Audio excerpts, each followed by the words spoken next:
And another thing of importance, in reference to the board members or the executives of the corporations of my parents, ask those people if they are under contract with the company, or did they think the company was under their contract? See, it's very important in reference to ownership and facts of a company, in reference to who works in the company, who, does human resources or other particulars of things. There's documents of things like, did they think that my mother and father's company was under their contract and their executives are board members? Or did they think that they're under a contract of my companies of my mother and father, which I'm the owner of the companies and estates of my parents? The same thing like in reference to who's this man that's blocking me from my mother and father's mansions? Who are all these people? The men or women that are doing these things.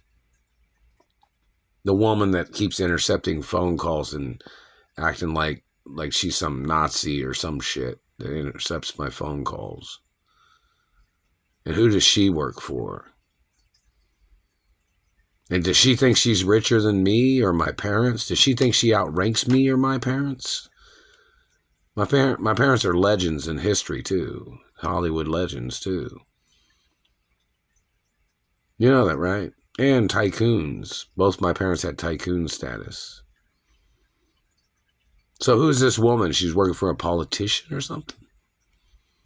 Just because you're a politician doesn't mean you can control other people's private property or their companies.